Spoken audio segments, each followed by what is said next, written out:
We're taking a look at a viewing party that's been going on today at Playwright's Irish Pub in New York City. Early, the crowd got fired up to see CLG claim first place in anticipation of a showdown with Team SoloMid tomorrow. We'll see if we can keep pace, and we'll see if TSM, rather, can keep pace. It's our next match, Gravity versus Team SoloMid. Last week, Gravity were defeated by CLG, and now they're facing the other #1 team. Yeah, and Saint tweeted after that loss that the team's coordination issues were on display in their failed attempt to take Baron, where he was executed when his team failed to back him up. Saint started the day with the most deaths for a jungler with 28. You contrast that with Santorin, who he's tied for least deaths with only 10. And it starts to look like a lopsided matchup between the jungle. But one thing to watch out for in this match is Keen. He has something of a wild card here for Gravity in the mid lane. And when he matches up against Bjergsen, he may lose in a straight show of strength.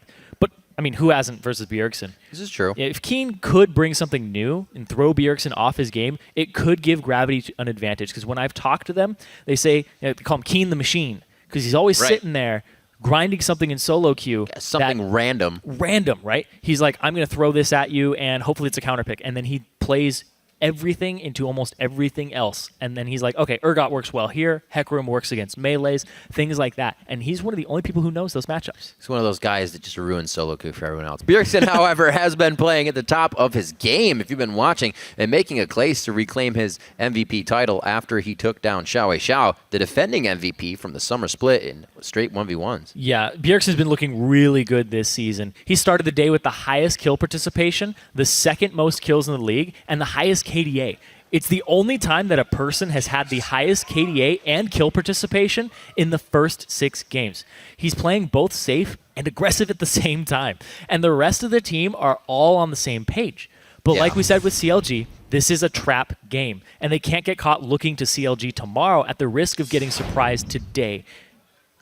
Yeah, even in his interview with Dyrus, when we asked him, and I think back, you asked him actually, what's he thinking coming into this Gravity game? And he immediately started talking about CLG. He was like, I'm looking at Sunday, not at Saturday. Are you guys going to get caught by Gravity? No. We're looking at CLG. But the CLG match. So let's see if they can do it after a quick look at the starting lineups. On the blue side, this game, it will be Gravity. That's Haunter in the top lane, St. Vicious in the jungle, Keen the Machine in the mid lane, Cop at 80 carry, and the foo-fooest of bunnies at support. And on the red side, it's Team SoloMid. Dyrus in the top lane, Santorin in the jungle, Bjergsen in mid lane, Wild Turtle on 80 carry, and Lustboy on support. Have you seen that guy's Twitter? It is hilarious. No, I haven't seen it, actually. So seeing, who was it? Can't think now. Wild Turtle come into this game. He's actually near the bottom of CS for 80 carries. Number 9, then Piglet. Piglet obviously hasn't that many games, so Wild Turtle's actually been not having the greatest time in lane. However, his mid laner Bjergsen is at number 1 right now. So just as Phoenix was last game, we'll probably see that mid dominance, see Bjergsen going hard in the middle part of the game, and I'll be really interested to see if they can shut him down. Because even you said Keen's the way to get Gravity going, so it's going to be a great mid lane matchup. It is very dangerous, though, because if Keen goes on something and tries to have that straight display of power versus Bjergsen, Bjergsen's pretty much the king at solo killing right now. Yeah. It's pretty much team solo kill. I remember I was in the production room the other day, and somebody's like, you don't see a lot of solo kills in LCS. I was like, no, you usually don't, actually. That's why it's such a big feat. Bjergsen's going crazy right now. It's kind of like when he first came over, that first spring split Bjergsen we saw when he first joined Team SoloMid, making plays, not afraid to do things, and still being able to do that now. There was a bit of a lull there. The team's coming together nicely. As we enter into picks and bans for Gravity versus Team SoloMid here to round out Week 4, Day 1, it is Ari and Corki actually being banned out since Keen and both Cop will have to take that. And Bjergsen's such a consistent mid laner that they can kind of rely on him in almost any situation, but I know TSM internally are like, we don't want to have to rely on Bjergsen every game. Yeah. Do we have a fallback plan? But right now, plan A is just working every time. That in the future, if somebody starts getting onto Bjergsen with a jungle gank with a ton of pressure and he gets shut down, Team SoloMid are going to have to be in a situation where they're like, who can step up in this moment? Right now, it looks like Wild Turtle would be the person, but with Santorin being on those supporty junglers, he'd have to facilitate the early game. It's really rough for them if Bjergsen gets behind. That's the only thing here. So with obviously the Nidalee ban being going into the jungle possibly, Bjergsen just got 3 directed at him. Yep. That's pretty powerful. A lot of resources used there to take him out of the game, and he may still have a comfort pick left up here. We still see that we could have a Lissandra, maybe not banned out there. We saw, I believe, Phoenix take that into the mid lane. The coach is pondering for the pick here. Yeah, Nidalee was actually banned against Bjergsen in week 1 by Cloud9, and then he never played it. He just sat around and was like, yeah, I'll just play Xerath every game, which is still up for him this game, so they're going to take that away from him for Keen. So that gets locked in. Gravity feels good about that. Keen the Machine's going to be firing from the back line this time, and he seems pretty happy, so that's always good to see coming in. Loco Doco now talking with Team SoloMid and with the Lissandra up. I can't see why not. Yeah, if Lissandra's up, you pick it. It's a 100% win rate right now in the NA LCS. Yeah. And I don't know if Team SoloMid are going to be the first loss. We'll have to see. But they banned out all the champions that he has played this season in the mid lane for Bjergsen, and they banned out the Nidalee just in case. Then they took the Xerath away. So not a lot of poke champions left in the mid lane. Jace, but he's not meta right now. They're going to have to go with something else. We're going to see Bjergsen on a different champion this game than we have all season. Really looking forward to it because Gravity just got some very high priority pickups, especially in the jungle on that one. And the Maokai coming back now that he is back in play has been seeing quite a bit of play. Even Dyrus has taken that to the top lane, so this time we'll see Hanser with it. Yeah, it's, they picked up the J4 and the Maokai on Gravity's side. No. And Maokai is a very big Hanser champion right there. He plays that a whole bunch back when he was in Challenger as well. But this is a composition that's rounding out to be partial engaged with Xerath standing in the backline, and you have frontline threats so that they can't get to Xerath, the peeling. Team SoloMid are going full dive.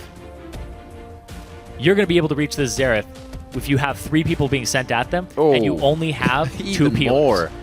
Doesn't matter. Vi or Kassadin would have worked in this situation. Right. There's no rush to lock either of them. You still have the ability to get Kassadin. And then you take a disengaged support on top of that, so you deny Gravity the Janna pick themselves for support, so they can't disengage your dive. Really smart picks and bans here, actually coming from both sides to get strong ones. But now this is where it whittles down to if you make that wrong pick, the other team gets what they want. Gravity hovering over Varus here. I don't think that's something that Cop's going to be playing this game. He does still have a few other options. We're looking for when TSM gets their pick back, possibly that mid laner for Bjergsen if he doesn't take the Lissandra, or a top laner. Gravity answering what they see so far, and like you said, it's going to be a picks for a lot of the comps, so they need some safety. Yeah, speaking of safety, he's pretty much played Corki every time that it's up for Cop, so this is actually a different pick for him here. Safety indeed. He's only gone Corki and Callista, and he doesn't want to go Corki because it's not damage intensive enough. And it's too pokey to be alongside the Xerath. They would be really heavy on their siege. All eggs in that basket. But I do like the Braum.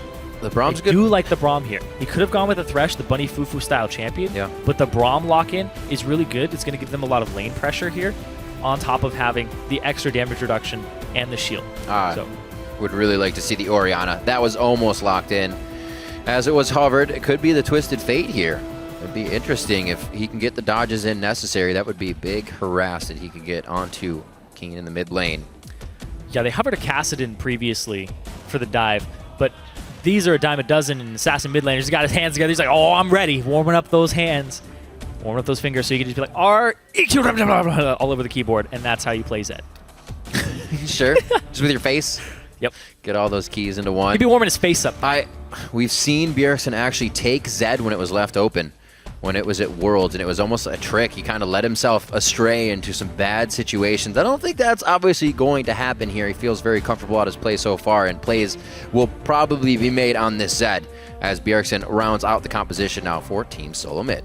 They go full dive on this full get that back line after Gravity drafted 2 frontliners for themselves that are moderate peel, but this team is still going to get to you, and if they can't get to you and you go on them, Janna disengages, you wait the cooldowns, you go back in.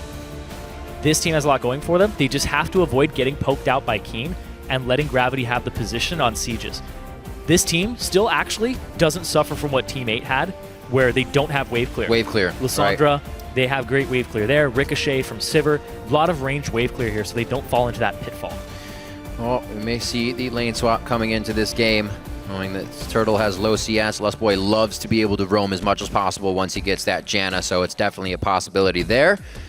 And Cop as well has been vocal about, I don't 2v2, man. I farm. I lane swap. That's how things happen. So both teams may actually find themselves meeting each other as the coaches get the handshake underway. We're just about to get into game, so remember to share your predictions for this game by tweeting hashtag GVWin or hashtag TSMWin to @LOL Esports. We'll be tallying up your votes throughout the game and see who you are backing for this one. Definitely our last game of the day, so both teams are ready and raring to go. They've been watching the play previously happen, some very fast games. So maybe we'll see if they're trying to replicate that one. Week 4, game 5, and we are on the Rift. Yeah, this is a composition, though, for TSM that if you get an early lead, you can snowball it like no other. If Lissandra gets going, you spill it over. If Zed gets going, you spill that over. If even Santorin gets some kills, you can just rush items on Vi, be like, oh, Trinity Force, it's time to go for the squishies every time, and one-shot them throughout the mid-game, then get tanky later. Yeah. This is a composition that can actually end a game fairly quickly if it gets off the ground early. Gravity's, on the other hand, is really reliant on Keen.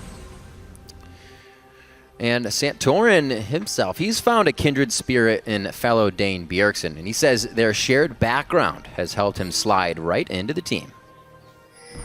It's really nice to have a Dane on my team because when I came to North America, it was only Bjergsen that was actually a Dane in North America. So when I came, I talked to him sometimes, but it's not like we met in person and stuff because I lived in Vegas with Coast and he's in California. So when I got on his team, it's really nice because we have like the same interests and we like the same stuff.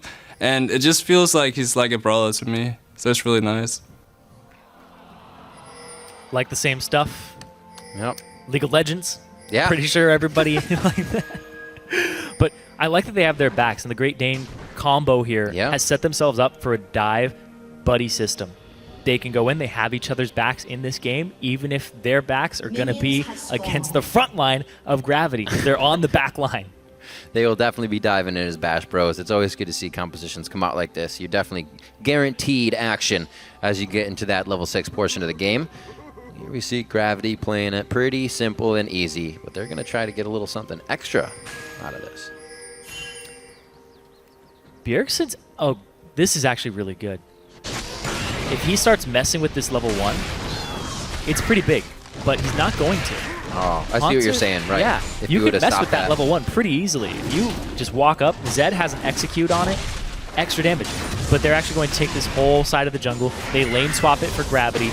Gravity sends Pop top. And now Bunny Fufu gets to walk around, basically accomplish very little at this point. Yeah. He has to just stay in lane. And the double jungle for Santorin and Dyrus. I actually like this for TSM because the fact we were talking about how Wild Turtle CS at 10 is not that fantastic. Right. He kind of focus. He gets a free lane. He gets to sit around and get CS for himself. Dyrus gets to double jungle with Santorin, and these guys are actually set up for success here in their composition because these are champions that only need like 1 or 2 items to function. They don't need to get very tanky. They just need some damage and then to play well and not get caught out and instead play as a team. And looking at that, as they stole it, Dyrus grabbed that first blue. So that goes to Lissandra on this one.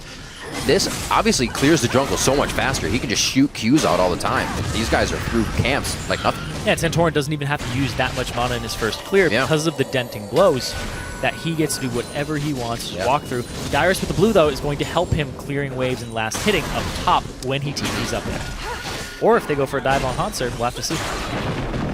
Doesn't look like it, though. I was going to say, that would be intense. That would be really headstrong. Now, vote is 92% in favor of TSM. 90% votes, they have a curse. Be careful.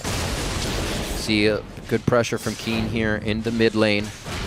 See if they can keep this strength going. That's the thing, though, is Zed doesn't have a lot of tools early on to punish the Xerath pick. So I really like the Xerath pick to deny it from Bjergsen because he just has had consistently good performances on that champion this split. And now he's put on the Zed, and he's going up against this pokey heavy champion in the mid lane. And Keen actually just counter builds and starts with a Cloth 5 against Bjergsen. That's how scared he is of this matchup. Yeah, not going to be easy to take those shurikens in the face constantly. They also may not have to worry about that second blue. Santorin could be taking those since Bjergsen is on that energy run champion this game. Bunny Fufu forced to stay up here with Cop. with this being Morgana or something else, we've seen Bunny Fufu on level 2 roams around the map towards the mid lane, trying to blow that flash. Not as effective with the Braum, so they're kind of avoiding that this game, and TSM may have dodged that through the picks and bans. No. Yeah. He's trying to go full defensive here because of the dive comp, so they were reacting to the team that TSM were drafting for themselves. And I actually like the fact that Bjergsen hovered a Kassadin, because then he goes, you know what? This is a possibility. We could go full dive on you. And then he locks in the Zed because he wanted more physical damage to round it out. A little bit safer on the out as well. Just take that last shadow. Haunter not having too much fun, but keep an eye on this as well, that Wild Turtle's not missing too much of that CS behind him. Could be attributing to that low CS score. Almost. So close. So close. Yeah. You saw the swirly on Lustboy. Yeah, are you serious? He's got that one CS. He did get it. Very nice. I didn't see the relic sheets that Valentine's fly to Day, him. Raptors can't resist the Lustboy. They got to go for him. There you go. Got it. Haunter trying to play it safe, knowing that Lustboy was just in the jungle. He's not even approaching anything. Farming with saplings right now for himself, but he's only got 1 level in that. Still getting the Arcane Smash leveled up regularly. And now Saint's going for a little bit of an invade here. He does have very mild information. Oh, yep. I swapped it around. That's his own. It's his own. GG. He wants his own. Yeah, but he's getting the smite on it so that he doesn't get invaded on. And Santorin walking across the bottom. They have 3 people strong in this bottom lane, but we've seen a lot of dives go bad in the past. This is actually really well put together here by Team SoloMid. Janna, Lustboy just being in the jungle, already sweeping things out, so this is safe for Santorin. They've calculated this for quite some time. Let's see if Santorin goes for it here. It is going to be a dive onto Haunter. He has his flash. He can twisted advance it. No, he twisted advance to Q damage. There still could be enough follow-up, but that's what he needed to do to make it last longer. Unfortunately, nobody else is there to pick up the slack, but TSM. They went to dive school, though. They took the perfect amount of hits that each person could. No, that was good. And then Santorin doesn't take aggro, doesn't have to flash away. None of that. And they pick up that first blood. Oh, first blood's getting the crowdy rowdy. They already got a chant going on. We can see Bunny Fufu and Cop trying to push up here and add a little bit of pressure to the top lane. Dyrus is playing it so safe, though. This isn't something that's calling Santorin up. It's not making TSM react to anything just yet. They are perfectly fine where they are. And we'll see this once again. Haunter just twists. Very nice. There's no sound on it because It's very quiet. it blew our ears out there. Boom! Yeah. Got him! So it's actually Really a good frequency we can't hear. Yeah, it just... when the game's muted, nobody can hear Haunter scream. This is true. So out of the base and into the inventories, we see a Cutlass now for Bjergsen, a BF sword onto Wild Turtle, so those waves are going to get cut down even more, and it looks like he kind of wants to match the lane up. But Cop and Bunny Fufu read that nicely, even without the turrets going down, and they're going to head actually down to the bottom lane, seeing Dyrus there kind of give it away. They swap back, they want to get that top turret. That's the kind of stuff I was talking about. If he was doing that on TF, you're just beating somebody down. But obviously it's Zed. He's still dodging it out. And he didn't even go boots first. He's still scaling up, though, on that Zed. He only needs that one item, the Blade of the Ruined King, to be extremely effective in this game. And Keen is building so defensively, and is actually behind in CS to the Zed this early on. Went Cloth 5, still getting bullied out. Something you don't always see. Go Nope. for defensive start. It usually pays off, but he went overly defensive. Yeah. It's just respecting Bjergsen. This is true. Maybe hopefully get the poke in necessary to get some kills in these dragon fights we're going to be seeing soon. But other than that, we'll see if Keen can get himself charged up. Now with the blue, he'll be able to sit in mid lane and farm it out. Bjergsen, like I said, that number 1 at 10 for CS already has a nice lead here on 2Keen. Dyrus back down, as we said, to the bottom lane. He'll keep that safe. He's also ahead of Haunter at this point in the CS, even with the lane swaps going on. Something TSM works very well at. Speaking of Haunter, though, he's in this top lane. Santorin wards it up. Wolf Spirit's coming for him, and he sees the pink ward. So Haunter's going to have to back off this, and they might just pummel this turret down. I like that idea of a pink ward, right? You kind of give him the I want to take out the pink ward / they know I'm being seen. He gets out safe. Santorin gets a pink ward. I guess the pink ward's worth your life, right? You're able to get out. That's the whole idea of wards.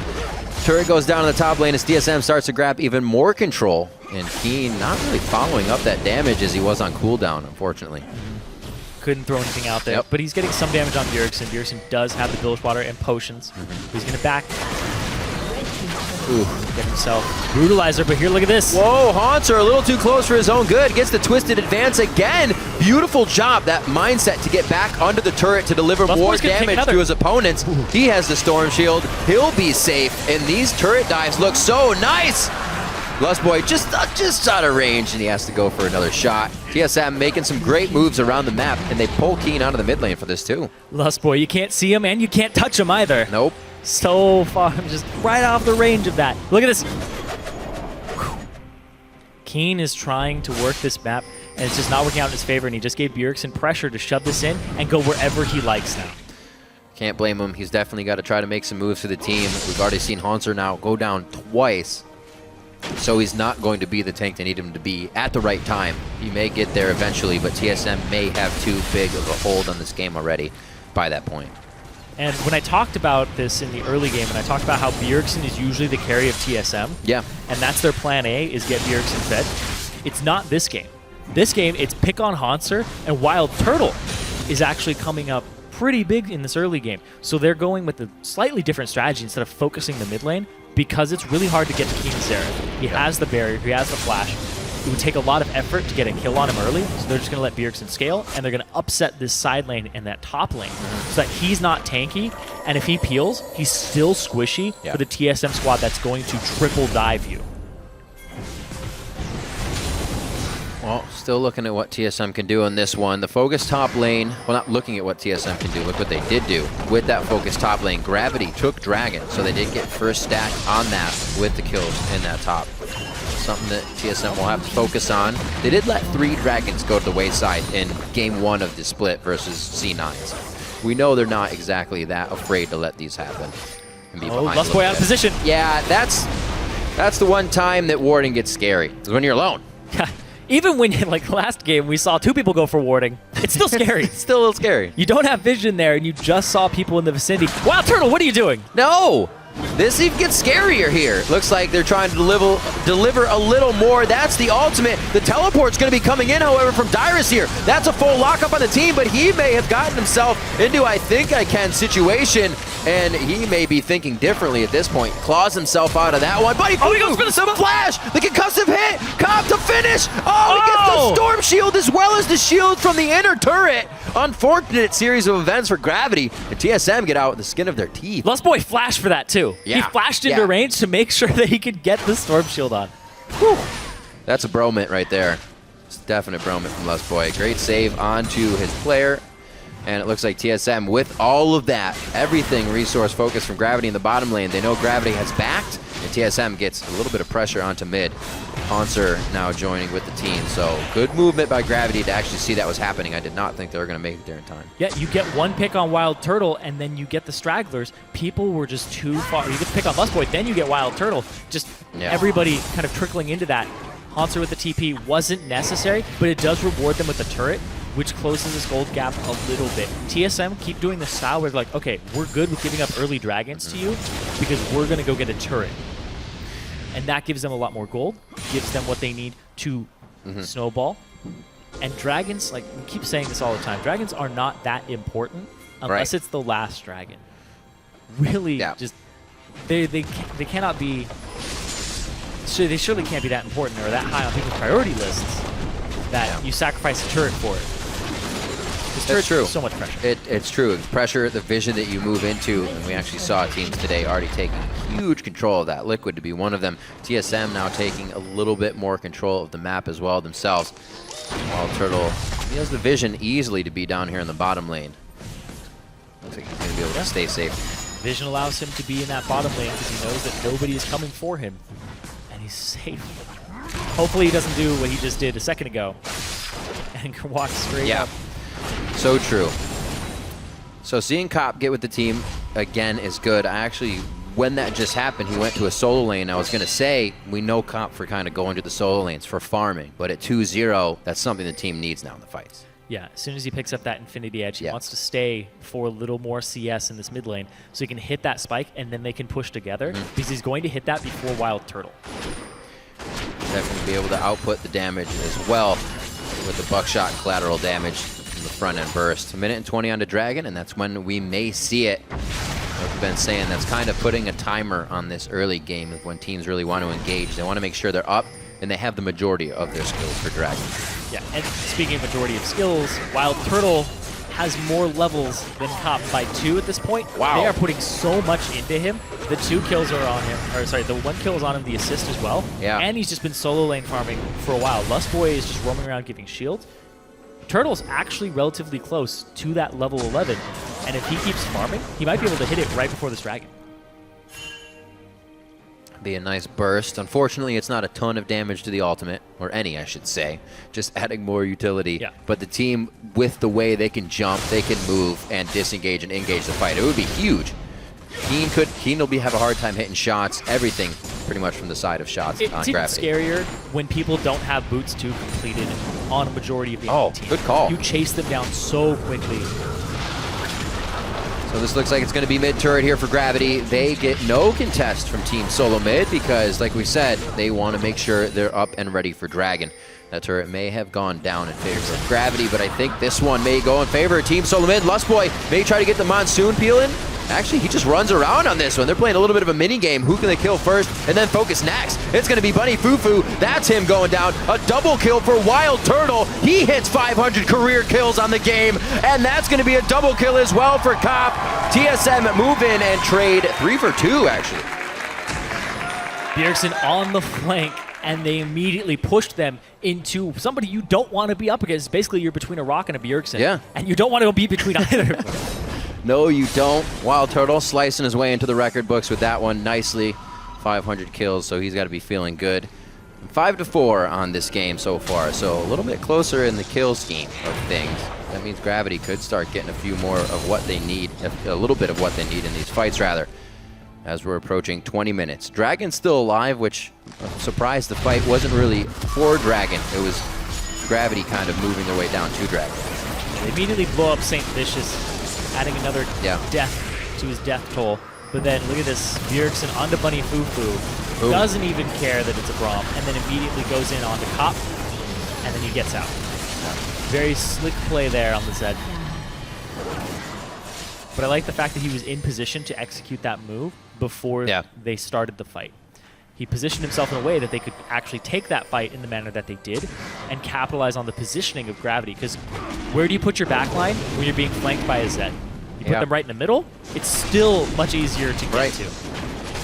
And that was Cop getting a double kill before he went down, which means Bjergsen got a 4-kill shutdown. Now he could himself go down, but he gets into the fight real fast before he goes down. He gets as much damage as he can. Another double kill coming in for Cop, putting up big damage this game. Now 6-1-1. They just blew up Santorin. What just happened? And Bjergsen. The Great Danes hit the floor, and that was crazy. King comes up, and as soon as he shows, Cop turns around, lets it rip, lets them have everything. And that's going to be another Dragon for Gravity.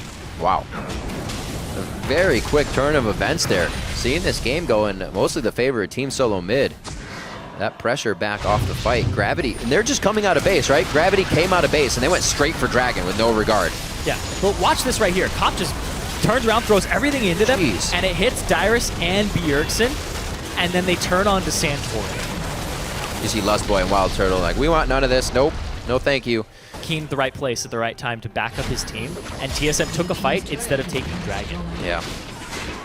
So mid does go down. TSM's able to open up the map a little bit more. However, with the control of the map they've had, no dragons just yet. Yeah. So I think they're kind of not doing things on their own, but not communicating when they're doing things. It did look like they had communication there coming into the Dragon, but it just wasn't the right play because they didn't respect that Keen was going to be there. Okay. And they just went, we're going to blow him up.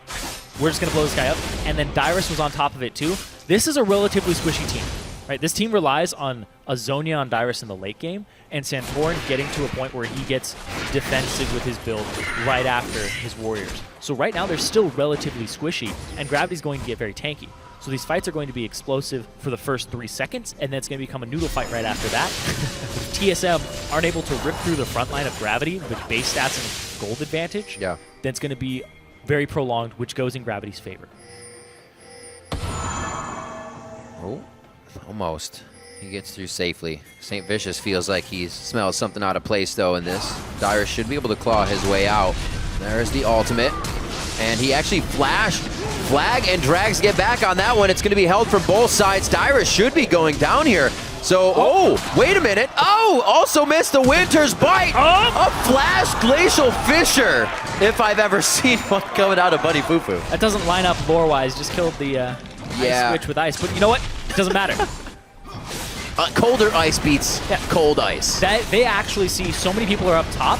TSM answer with this bottom tier 2 turret. They are prioritizing turrets over picks, which is what they want to do, not compositionally, but as a team, that's what they aim to do. And then they're like, okay, maybe we'll get picks later on. Maybe we'll team fight them and dive them. But they haven't had those opportunities just yet. And Gravity's very much playing for the moment there, not kind of thinking ahead. 2 ults and a flash just to pick up Dyrus, who can safely get himself out of those situations all the time. It's like he always has a flash up, so it might be even harder for Gravity to keep doing these things. Well, his flash is down right now, which is pretty big. He's 0-3 on that top lane Lissandra. Is TSM going to give Lissandra the first loss of the North American LCS? Oh dear.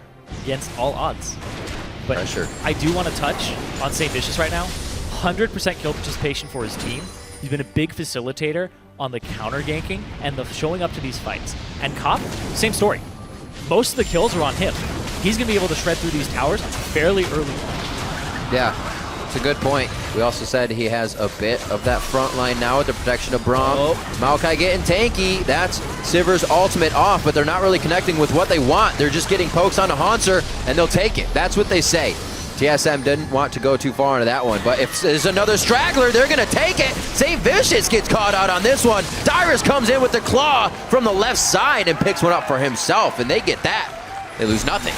Those are the type of skirmishes that TSM want. They want to be able to avoid Keen poking them out for a very long time. Sivir ulti engage, run at them. St. Vicious was in the back of the fight the entire time, and he did nothing. He did absolutely nothing that fight. Like, I would love to see a replay of him and what he did in that fight, because he just walked around in circles and then EQs over the wall because they forced him off to the left. And then he went, oh, I have to be in this fight.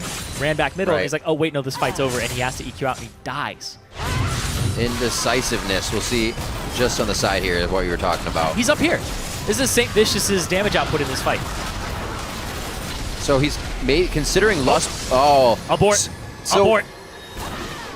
Considering Lustboy's ultimate maybe within that, and seeing that his team dodged out way too far, but I feel like that's one of those kind of like Cali trolls, like, let's just take a situation. It's going to be better than not, right? Well, Hanser was pretty much sacrificing himself so the rest of his team could get away. That's true. That's true. So at that point, you turn away. Yeah. He's like, I'm going in, guys. I'm a hero. Yeah. Save everybody else. But they did focus on him enough to stop their pursuit.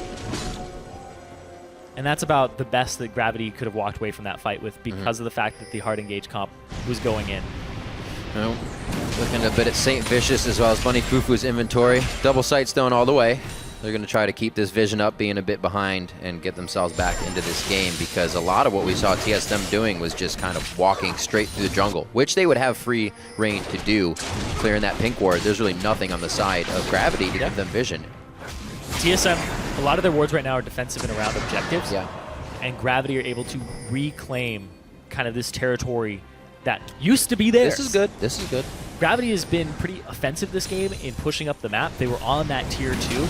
Both teams are done with outer turrets, so they have to advance into enemy territory, and both teams are very susceptible to flanks.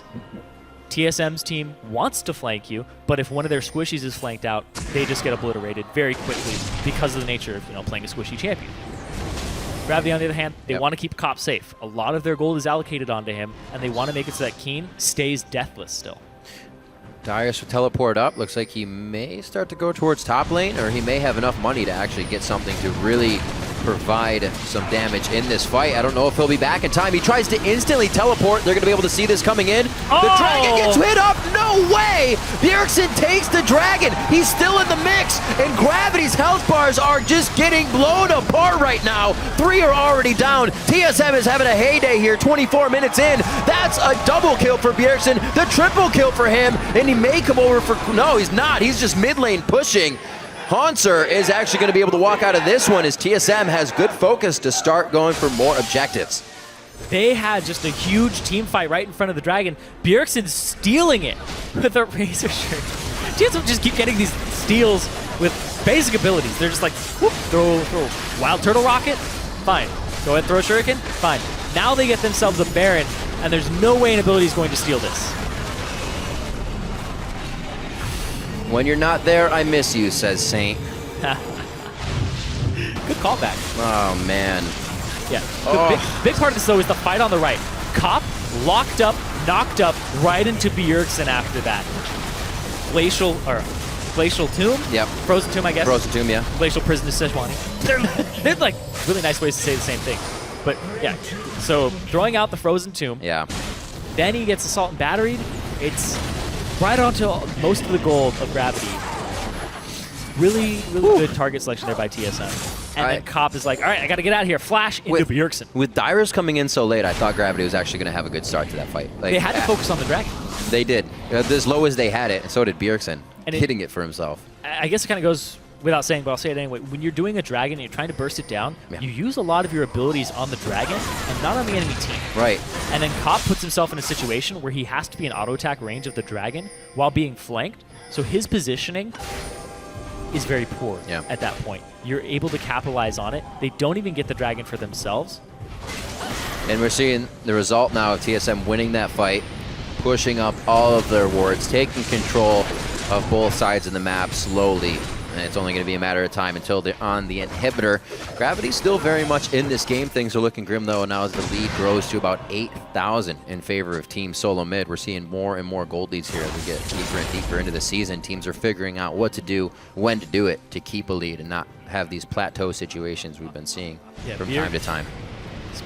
Nobody's hitting a plateau anytime soon on TSM. They are way ahead of the curve. Bjergsen is almost level 16, and he is split pushing.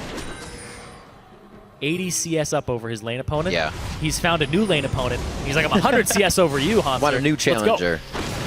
Hanser, even, like you said, Glacial Shroud on him. Keep him tanky, keep him spitting out spells with a bit of cooldown there, but very much so items behind on the side of Gravity. Yeah, a lot of burst potential here from Bjergsen, just solo. Nobody on Gravity can duel him at all. He is level 16, rank 3 ultimate. Yomu's double actives here. He is ready to rumble with anybody who comes to answer him on this turret, that he's going to be able to knock it down slowly but surely as they wave clear the middle. Because Keen is their biggest wave clear device here on Gravity. He has to go where the waves are pushing. If he goes to where Bjergsen is, he's going to be popping his zones very quickly. Yeah. We'll see everything being used in defense in the future here for Gravity. 3-1-1 here in terms of pushing. Yeah, the Baron's going to make this very, very difficult to handle for Gravity. This is how you use Baron buff, though. Gravity, their engage is really questionable against something like Wild Turtle. You're going to see it here. They can't really start a fight on him. Right. Musboy comes down. He's like, okay, I'm here for protection in case they engage on you.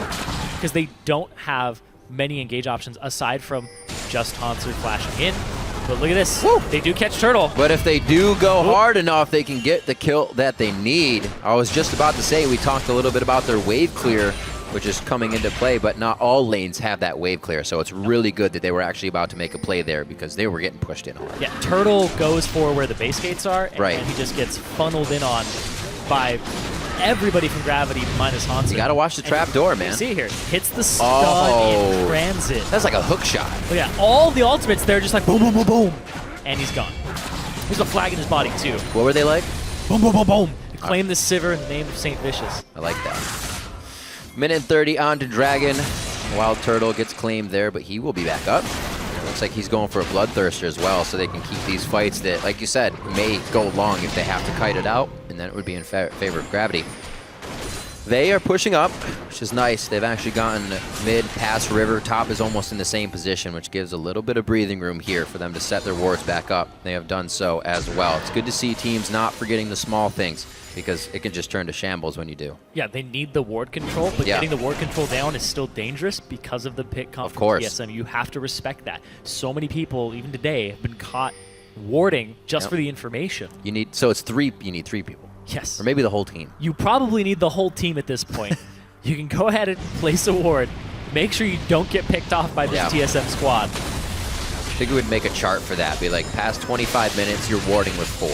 Yeah. Like 10 minutes, you could do 2. 1 minute, you might want 2 still. Yeah, for every person you see on the map, that's 1 person off of how many you need in order to win. So you see Bjergsen bottom? Okay, we can at least have 4 go. Looking at options Gravity has. They're shoving the bottom wave out here from TSM, so you have to answer it, or that wave just goes to, I don't even know where gold just kind of, they go into the other minions' pockets. You know, they kill each other and pick up some gold. Rift tax. Yes, there you go. The Rift takes it and giveth and it taketh away, but look at this Gravity looking for a fight here. Are they going to get flanked by TSM, or are they just going to choose to shove middle because they have that turret up? I feel like the bushwhacks aren't really working for anybody today. Standing in a brush has just gotten teams completely obliterated. Right now, TSM is going to be able to walk and just dance around this one. They take Dragon for themselves. Second one there. 4 in the game total, so we're at 2-2. You just give up early dragons, take turrets and a lead for yourself, and then just get the later dragons because they can't not a contest problem. it. Early dragons are not extremely important. You need a lead in gold to go along with it. It's a big thing here, and TSM really seem to understand that. Gravity couldn't even approach. They couldn't walk into that because they had no vision. They used some scrying orbs, but it still wasn't enough. It's not enough for them to be like, all right, we're going to go in half blind because you don't know where Dyrus is. You don't know where he's going to flank from. You don't know where Bjergsen is exactly. And Santorin, you have to account for him too. There's just so many threats on this team across the board that you need perfect information, but TSM are still denying it with their sweepers. Something TSM has been good at this year. Bjergsen's stealing the kind of the spotlight, but you can always point to a person throughout a game and say they contributed, and it's really offering TSM just a lot throughout the split. Yeah, and you talked about contribution. Lustboy is the only sightstone on this team, yet they have had impeccable ward control. Yeah, that's true. Santorin did not go with a sightstone. You see double sightstone on Gravity, but their vision control in comparison is paling. Yeah. Well, TSM definitely needing to play good within this game. Facing off against Counterlogic Gaming tomorrow is going to be no easy task, and they looked good today as well. So it's fitting to see that these guys have been playing throughout the split very, very well.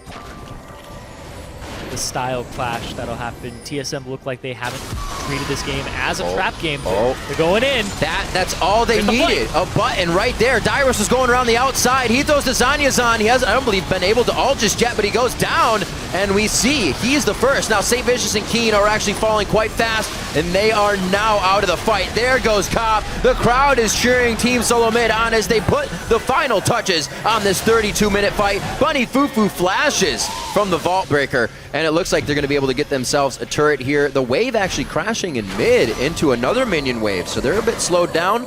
It might be a Baron. A 4-for-1 this late in the game. TSM, they're able to pick up a Baron immediately after, but Dyrus with the flank. He was already in position to make this play. He was ready to die in that one too. I really like TSM's forethought, where they're thinking a minute ahead. Dyrus is like, I'm going to be on this side, I'm going to TP here, so that I can make this play happen, make it a reality, instead of being like, oh no, I should have been flanking there, and having to play things on the fly. So Gravity are really playing TSM's thing. You can see, he TP's in here, he's and so deep already. And then Sivir ultimate gets popped. He's already TPing when Sivir ultimate gets popped. So he just rushes in with his home guard boots into the fight. So he is the first person into the core of it. They make Keen pop his Zonias, but Keen is almost rendered a non-factor in this game. He's down in CS. He's basically a target that they will Zonias and target swap off of onto Cop. But his contribution is rather low because they are not getting in these poke situations that Xerath excels in, because TSM are not letting them have those situations. As soon as they see themselves in it, Sivir ulti. Whoa, there it is. Assault and Battery goes down into the Vault Breaker, and that is what pure lockup looks like, ladies and gentlemen. Wild Turtle comes up with a kill for himself, and he starts to nicely extend that 500 career kills just a little bit more. They're shoving up the bottom wave now, but Hanser has to go answer for Bjergsen. Again, he's doing the split push Z strategy, 7-1 and 5, i.e. he's going to go after this tank. He's going quite hard. He actually flashes forward to finalize the damage, and he pulls right back to the ult shadow. Oh, one, dodging back and forth, the fancy feet coming in nicely. Keen says, I need a dance partner, and Bjergsen obliges nicely. 34 minutes into this one, Team SoloMid is using quite an advantage here from the early game to continuously pressure the entire map and just giving Gravity a hard time with a 15,000 gold lead that they're working with. It's going to be another inhibitor turret here as Irene. They are pushing hard. They have this bottom wave already coming up too, but they want to play this systematically. They want to clear out everything. You can't go through that base gate, Turtle. That's not your base. He's like, maybe if I spell shield, I can walk through it. Phase through.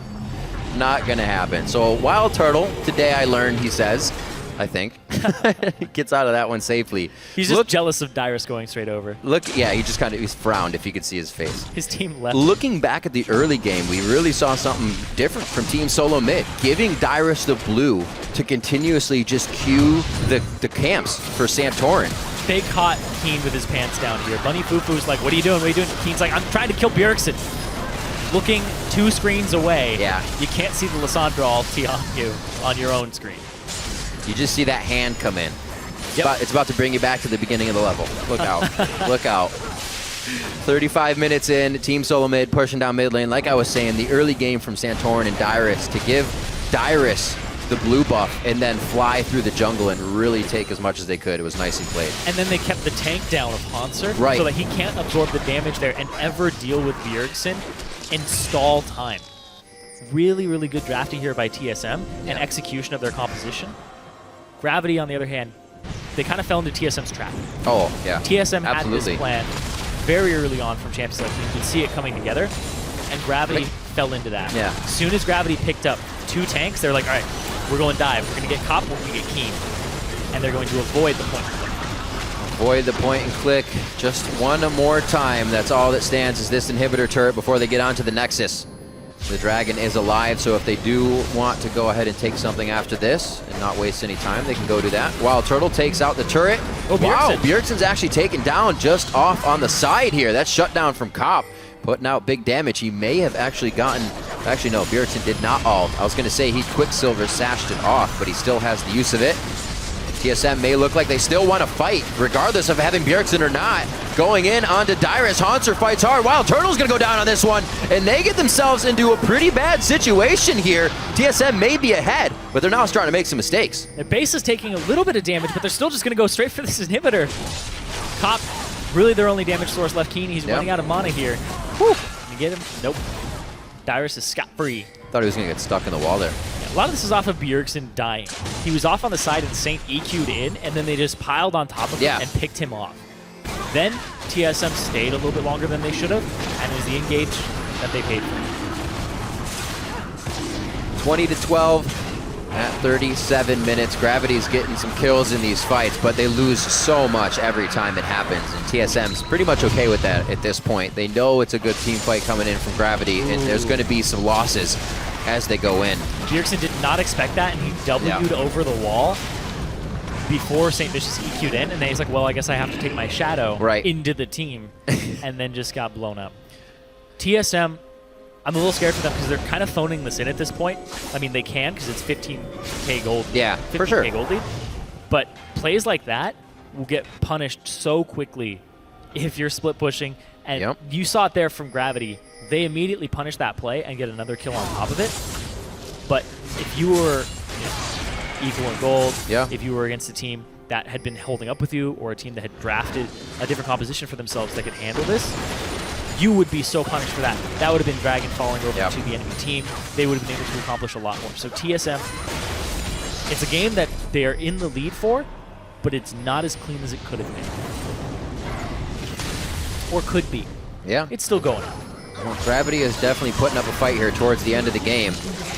Showing a little bit stronger. Like I said, though, each time TSM is able to grab that much more, 57,000 to 73,000 right now.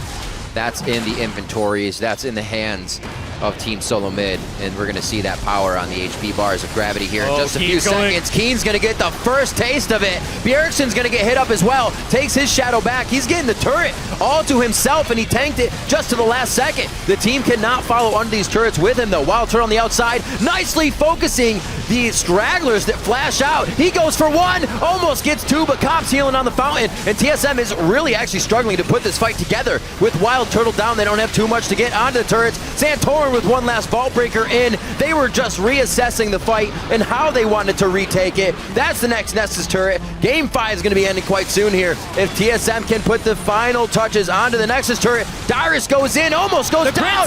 Cop hits him. Santorin is doing all he can to the Nexus, and it is not going to be enough. Gravity stay alive, but for how long? They're just going to have to forget about TSM, start thinking about all these minions. It's Gravity versus minions at this point. Definitely a tough fight there. Imagine if these fights were going on outside the base. We'd have such a different game where Gravity could really have an edge to come back. But since TSM has done this on the front step, it's just going to be a matter of time before they enter back in. Far items ahead. A Talisman of Ascension picked up on Lustboy with Captain Boots, as well as already having the Sivir ulti. They're saying in. Let's go.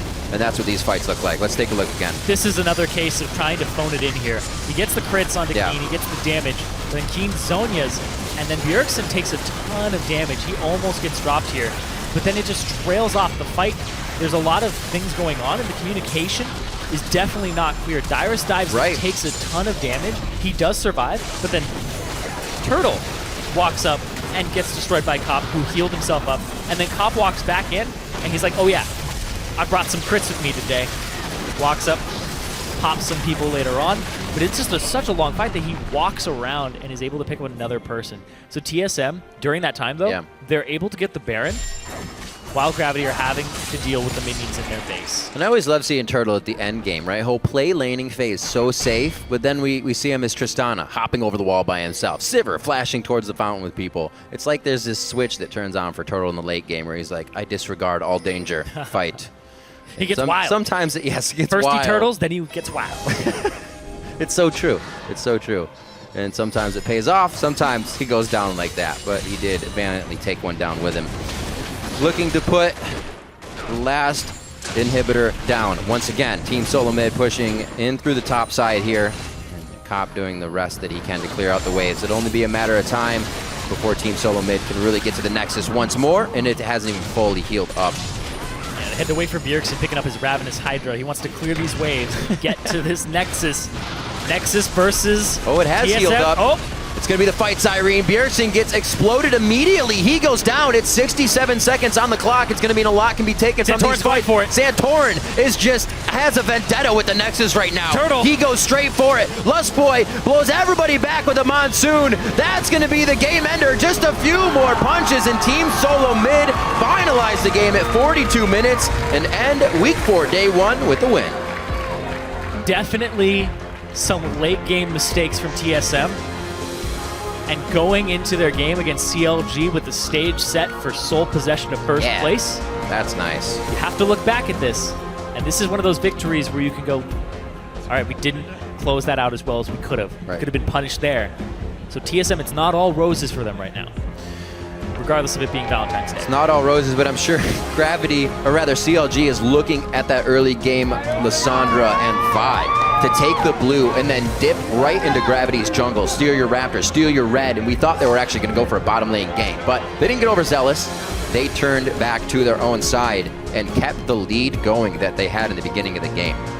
Gravity looked pretty strong coming out, but it was just TSM with too much power. They had the idea with the comp to poke. They saw what TSM was doing, so it's not really in champion picking bans where Gravity is faltering. They're just getting kind of taken apart on the map over time. Yeah, a lot of stragglers, a lot of like we saw the vision control. We saw those fights in the replays. Yeah, the vision control as well is not on like where it should be for Gravity right now. They need to sharpen it up, especially when they have 2 sight stones, and you're not getting the type of vision that can rival a team that only has 1 sight stone and they're just pocket purchasing a bunch of wards. Right, things like the home guard teleport in. That shouldn't happen with 2 sight stones out. You should have that covered. And while they did up to the top, they didn't have their side covered. What was covered was what they actually had just done and didn't adapt their wards further. Yeah, it threw me off at one point. I was like, oh, he's invading. I'm like, no, that's actually his side of the jungle. It really hasn't been his, though, because TSM took sole possession of almost the entire map very early on. off of taking turrets. It's turret takes and wards. You don't really have to care too much about those early dragons. You will reclaim them later on. Yeah. But if you get those early turrets, you get more area to actually lay wards. You don't have to worry about somebody diving you and then you have to walk past a turret. You get to get all of that extra room to navigate through the jungle. A lot of things worked in favor for TSM this game. Coming out of picks and bans, Bunny Fufu wasn't on something that could, like we said, do that level 2 roam, blow a flash in mid. Maybe he wouldn't on Zed. But there's a lot more pressure for earlier comps we've seen from Gravity coming out of picks and bans. Yeah, he didn't go with the Thresh here. He went with the Braum defensive. I think they were playing TSM's game when they saw the dive comp. They're like, we have to be defensive here. We have to set him up with something that can help the team and help peel for Cop. It did work for them a little bit. Cop actually had a good scoreline that game. It's true. Most of the early kills were fed onto him. And it's just one of those things where even though Cop is dealing so much damage, it's so hard to keep him alive against 3 people who are going to dive you, and the Sivir's going to back them up too. So even if you flash, they're still going to close that distance with just movement speed. It looks tough, and it was tough for them. But right now, we are going to check in with Freak, who's Rift side, with the newest member of the 500 Kill Club. Hey guys, welcome. I've got Wild Turtle here. Your 3rd kill that game was your 500th North American LCS. You can hear the crowd loves you for that one. Now, I've heard TSM called a mid-focused team. It's about Bjergsen. Bjergsen carries every single game, but 500 kills for you. You put up a ton of work. What do you think TSM's really about? I think maybe last split, TSM was more of a mid-focused team, but this split we're all playing more of a team now, and I've definitely gotten a lot better. I wasn't very, I lost a lot of, my skills last year, and then, I'm just coming up again, so. Well, I got to say, so far you're doing really awesome. So you and the rest of TSM, top of the standings, tied for 1st place. Who do you see as the big threats to sort of upset you off your throne? Cloud9 is still coming up, and I think Dig is getting really good too if they get their act together. They just got a new jungler, so if they can come together with team synergy, they might be a big threat too. But C9 is coming up again, and yeah. All right, well, you do have one more threat, though, ahead of you guys. Tomorrow, a battle for 1st place, Counter Logic Gaming. You guys been looking forward to that match all week, I assume. What's that going to entail? What's that going to be like? Honestly, it's what we've been talking about all the time. We're like, we got to beat CLG this time. They're really good, and we're really good, and we just really want to go head-to-head. So CLG is our biggest rival right now. All right, so one final question. We know there's the bet, whoever wins, the enemy manager has to dye their hair pink. But I want to ask you, whose hair would look better pink, Reginald or Hotshot GG? I think Hotshot would look better in pink, but I think it would be funnier having Reggie in pink because you never really see him in pink, and it's really funny. All right, so for the lulz, you guys are going to lose the game. Turtle, thank you very much for your time. Congrats on the win. We'll see you tomorrow in the battle for 1st place. But for now, we're going to break down the game further at the analyst desk. Thank you, Freak. I again want to extend our congratulations to Wild Turtle for crossing that 500 career kills mark. That's quite an accomplishment. A solid win by TSM. Definitely some hiccups there in the end game. I do want to touch on, though... Style hiccups. It's a little some style hiccups, exactly. I was wondering, why didn't Bjergsen buy sort of the cult this game? And then I was like, he was planning on diving a lot. No, because he needed a Hydra, of course, on top to go over 500 AD. I do want to talk about, though, something that has plagued other teams that TSM did very well in this game, which is tower dives. Yeah. We've seen some failed tower dives in the past really cost teams. TSM executed a great tower dive bottom and then had the initiative to follow Maokai to the top lane and repeat the same thing to really take great advantages. Their early game lane swapping was actually really solid. It's something they were really weak on in week 1, and it's became a bit of a strong point for them in this game. Not to mention, this is one of the times where they started the mid lane with just Bjergsen. There was no Bjergsen Santorin thing there. They actually did diversify a little bit and have a very strong early game. Yeah, I mean, while they did do the early game a lot stronger than usual, when they came together at first for their first team fight, it was a little bit disjointed. We do have a replay. This is around the Dragon. Now, this team is all about diving in on the high priority targets and taking them out, but when you have some miscommunication here, Santorin goes on a different target from Bjergsen and Dyrus. Yep. And this is also a perfect example of why every single time Lissandra is picked, I mentioned how she's squishy and she relies on the invulnerabilities to actually make anything happen in this fight. You can see Dyrus this early on with focusing all on cooldown and he has 0 defense stats on this Lissandra. He gets blown up before his ultimate goes off. So if your Lissandra ultimate doesn't go off and your Vi ult's a tank jungler on the other side, that's where this squad is going to run into problems because Bjergsen's he's got his eyes on the priority targets. He's going after AD carry, AP carry. But if there's no follow-up, the Dyrus ultimate's not going to be there, and Santorin's not there. And the two of their huge damage threats, their dive threats, Bjergsen and Dyrus, they also lined up for the Xerath. In chasing down the Graves and the Xerath, they kind of lined up and they took more damage as opposed to, playing angles. Yeah, and that's the other thing. Maokai is one of the best counters to melee AD carries, like Zed and Kha'Zix. He shuts them down so easily because you get instant targeted stun, and then he reduces all their damage. So it was just a really sloppy fight by TSM. Some sloppiness in the game, but overall, they did have a lot of control. Right, I was going to say, they did then manage to kind of regroup around what their comp is good at in utilizing the Sivir ultimate. And we do have another replay. I want to pull that one up, and Jat's going to walk us through, the strengths of this comp. Yeah, this was a classic example, I believe, of Sivir teams not being able to be flanked. Let's just roll the clip right here because St. Vicious gets lost around the backside. Gravity is only 4 people there because Saint was also hoping to plan a fight, but Sivir runs away from St. Vicious with everyone. They can't get a clean counter engage on because not only do they have the Sivir for move speed, they do have the Janna to reset a fight afterwards. Saint's completely off on his own, and it's just a formality for him to die after this one. This is all Sivir and all TSM just being on the same page. That's what kind of gave him control back in the game. When you're facing a team like this that TSM drafted, you have to always be ready for that Sivir all-in. If you split up and you try and flank them, and you guys are split up, then they're just going to charge one of the sides, and oh no, we're outnumbered. Well, oh no. Loco Doco tweeted out, "This is so messy" during the game. So even some words from the coach there, kind of maybe a little bit apprehensive about the cohesion of the players within the team. Hey, what's important? Both TSM and CLG won today. For as far as these guys are considered, they avoided the trap games, if not for a little bit of sloppiness in both of them. I mean, CLG's game at the start of the day, they looked like they were going to lose to Coast for a little bit. And this one, there was a pretty bad lost team fight by TSM. All right, well, you already mentioned one of our big matchups tomorrow. Let's pull up the standings. Right now, we have CLG and Team SoloMid tied for first, as Jat said, setting up a big showdown tomorrow. And then we've got Cloud9 and Liquid sharing third place. And, of course, in fifth, we still have a 4-way tie, followed by Dignitas in ninth place.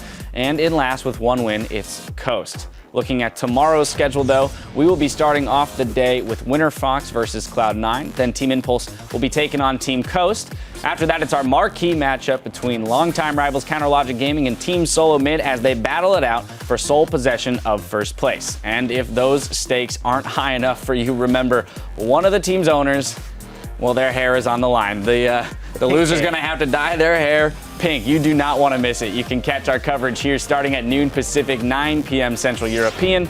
Now for myself, the casters, and the entire broadcast crew, thank you for watching, and we'll see you tomorrow. All right. All the bets revolve around your head. Because when the moon hits your eye, that's amore. Coast, make that one happen. Ooh. Wow, they jump in on top of a ward. You got this. Sheep. He's up next. Chris. CLG survive and remain in first place. The front line gets eviscerated. Leona's gone. Giant AoE comes out, though maybe Impulse can turn this one, but it looks like not. Winter Fox find their third win of the season. The flashing gang lands onto everybody. Is the fight going to be enough, though? High comes into the back line, looks for Core Change. C9 looking back on the form. Wait around for it. Oh, no, Skara. You had one job, Skara. That's all you got to do. Come on. He's waiting for you. He's gonna call him back out. Skara, right. the noob coach. There we go. Oh, man. Dodo gets popped there. The solar flare goes down, burns out Dodo, and they're going to have what they need here. Team Liquid take down Team 8 here in week 4. Bjergsen takes the dragon. He's still in the mix, and Gravity's health bars are just getting blown apart right now. The alt shadow, dodging back and forth. The fancy feed coming in nicely. Team SoloMid and week 4, day 1 with the win.